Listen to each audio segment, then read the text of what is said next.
नमस्कार, देश प्रदेश में आपका स्वागत है। दिल्ली से मैं हूं परिमल कुमार और मुंबई से मेरे सहयोगी हैं सोहित मिश्रा। हम फिलहाल दिल्ली के दिल नॉर्थ प्लेस में हैं और खबर की शुरुआत यहीं से करते हैं। राजधानी दिल्ली की खबर है जिसका दम फिलहाल ऑक्सीजन की कमी से घुट रहा है। सुप्रीम कोर्ट ने भी माना कि दिल्ली के पास ऑक्सीजन की कमी है, संसाधनों की भी कमी है, लिहाजा केंद्र सरकार विशेष ध्यान दे।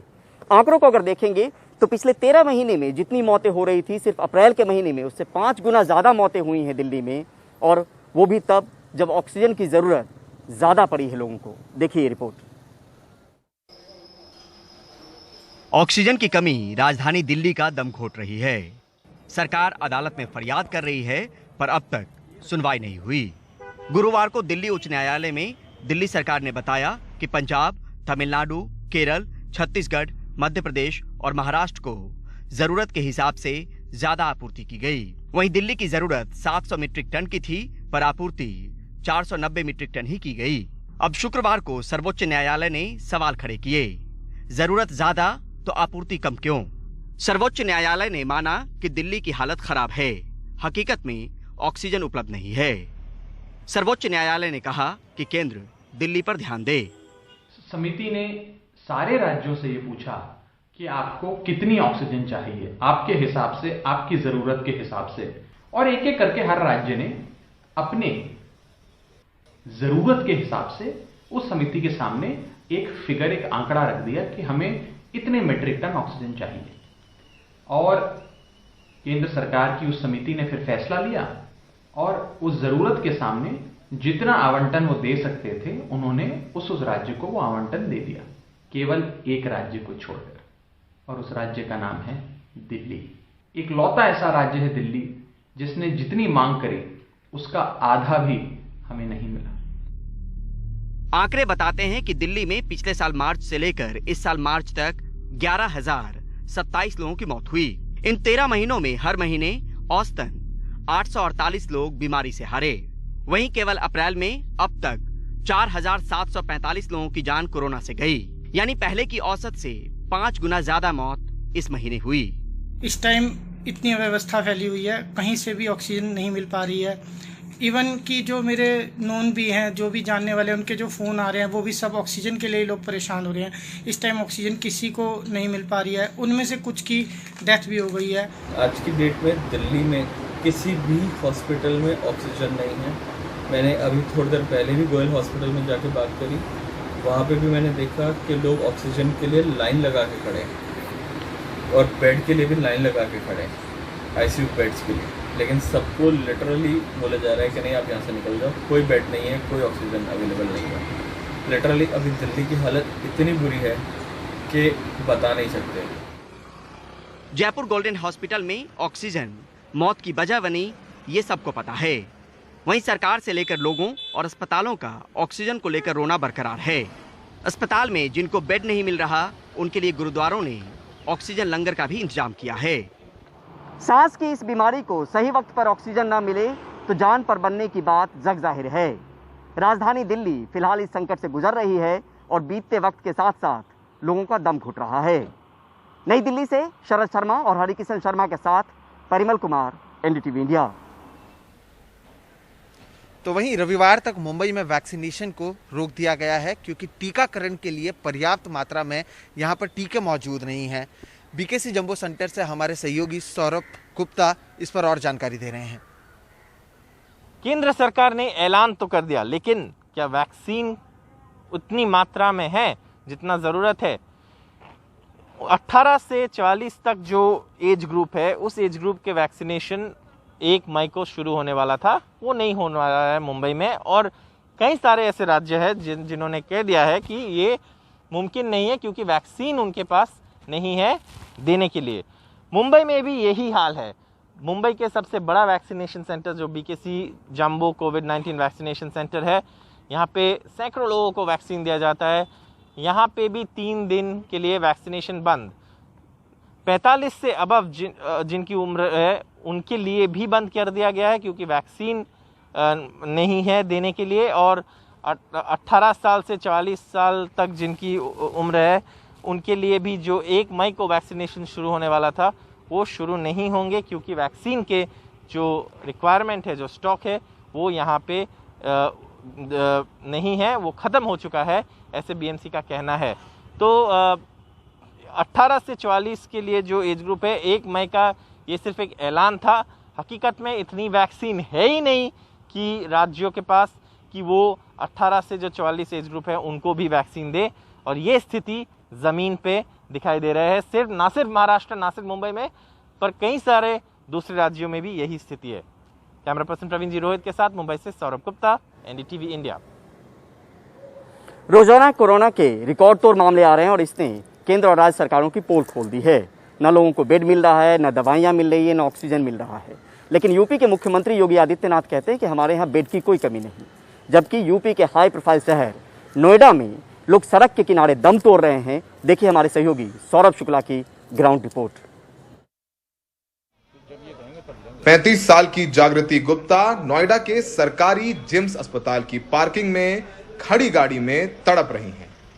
हर सांस के लिए हाँफ रही हैं, लेकिन अस्पताल ने इन्हें कह दिया कि ना बेड है न ऑक्सीजन।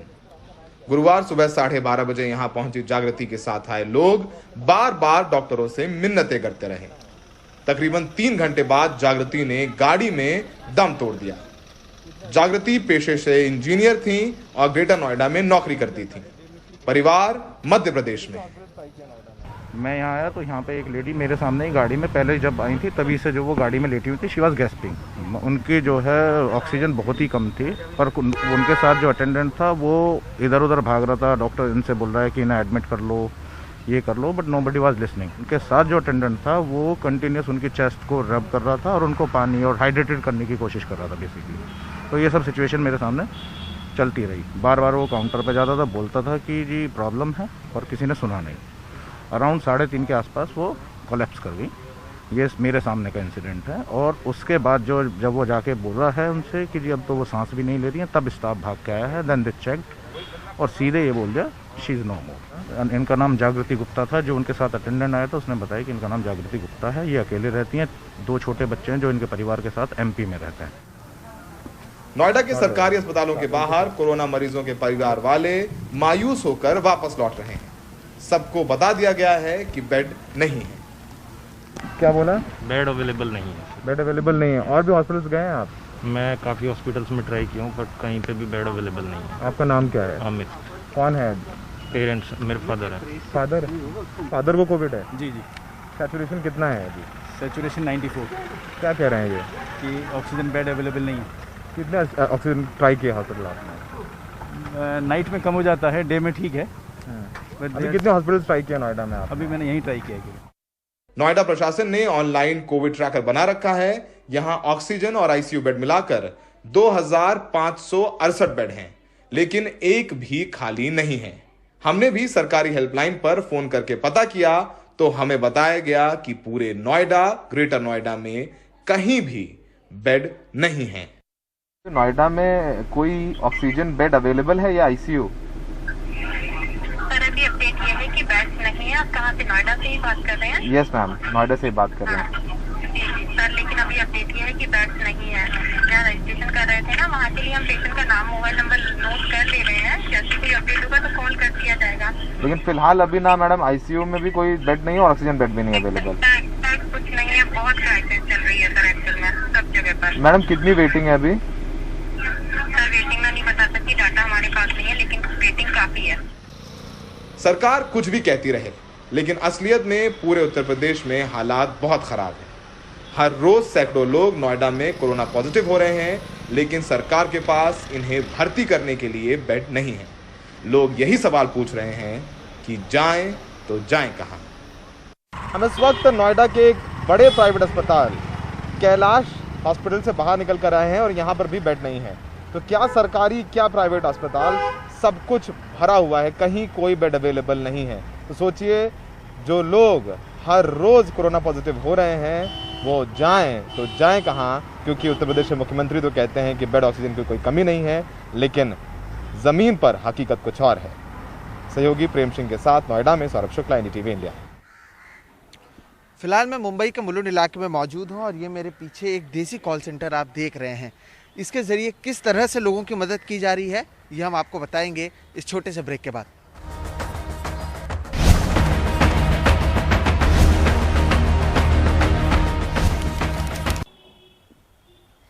ब्रेक के बाद एक बार फिर से आपका देश प्रदेश में स्वागत है। ये जो मेरे पीछे आप देख रहे हैं ये एक तरह का देसी कॉल सेंटर है जिसके ज़रिए लोगों तक ऑक्सीजन पहुंचाने की कोशिश की जा रही है। तो कई संस्थाएं जो सामने आ रही हैं, कुछ ऑक्सीजन पहुंचा रहे हैं तो कुछ ट्रांसपोर्ट को मुफ्त में लोगों तक पहुंचाने की कोशिश कर रहे हैं और इन सभी की कोशिश यही है कि ज़्यादा से ज़्यादा लोगों को इस आपदा में उन तक मदद पहुँचाई सके। देखिए रिपोर्ट। मुंबई के मुलुंड इलाके में एक स्कूल के पास बने इस छोटे से कॉल सेंटर में दिन रात करीब 35 लोग मौजूद होते हैं जो लोगों को मुफ्त में ऑक्सीजन सिलेंडर देने का काम करते हैं। अलग अलग जगहों से फोन आने पर लोगों को सिलेंडर देने का काम मुलुंड का मलबार हिल्स सेवक जत्था और मुलुंड सिख यूथ कर रहा है। लोग भी यहाँ से सिलेंडर ले जाते हैं। उनसे 6,000 रुपये डिपॉजिट लिए जाते हैं जो सिलेंडर लौटाने पर वापस किए जाते हैं।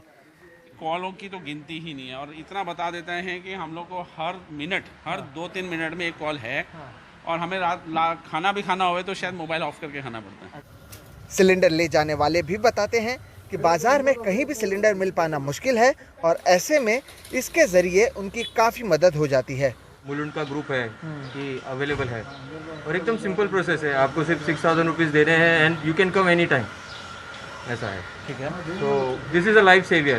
तो अभी 15 डेज का थेरेपी है and this is a life saver. कुछ संस्थाएं सिलेंडर दे रही हैं तो वहीं ऑल इंडिया मोटर ट्रांसपोर्ट मुफ्त में ट्रांसपोर्ट दे रहा है। अस्पतालों को भी मुफ्त सेवा देकर एक जगह से दूसरे जगह अपने गाड़ियों के जरिए मुफ्त में सिलेंडर और दूसरी ज़रूरी चीज़ों को पहुंचाने का काम किया जा रहा है। हमारे पास जो डिमांड थी ऑक्सीजन कॉन्सनट्रेटर की थी जो हमने पोर्ट से नवा शिवा से उठा के नासिक पहुँचाए थे और ज़्यादा डिमांड जो सिलेंडर्स की लोकल डिलीवरीज की आ रही है क्योंकि सिलेंडर देरी से पहुंचने में, रिफिलिंग देरी से होने में काफ़ी जाने जा रही हैं। आज ये वार फुटिंग पे काम करना है तो मोस्टली जो मतलब क्या medical equipment related to the covid relief ये इंक्वायरीज ज़्यादा आ रही हैं। देश के कई हिस्सों में जहां समय पर मेडिकल इक्विपमेंट नहीं मिलने की वजह से कई लोगों की मौतें हो रही हैं तो वहीं कई युवक और कुछ संस्थाएं ऐसे समय में न केवल लोगों की मदद कर रहे हैं बल्कि मुफ्त में उन तक सभी सामग्रियों को पहुंचाने की कोशिश भी इनकी ओर से की जा रही है। मुंबई से कैमरा पर्सन प्रवीण जिरोहित के साथ सोहित मिश्रा, एनडीटीवी इंडिया। आप मेरे पीछे अभी भी लगातार देख रहे होंगे कि लोगों की अभी भी मदद की जा रही है और दिन रात इसी देसी कॉल सेंटर के ज़रिए लोगों तक मदद पहुंचाने की कोशिश की जाती है। लेकिन केवल मुंबई में नहीं बल्कि दिल्ली में भी हम देख रहे हैं कि कोरोना का कितना ज़्यादा असर है। परिमल, आप जहां पर हैं वहां पर अब किस तरह के हालात हैं, क्या कुछ हो रहा है? देखिए, ये दिल्ली का दिल कनॉट प्लेस कहा जाता है सोहित।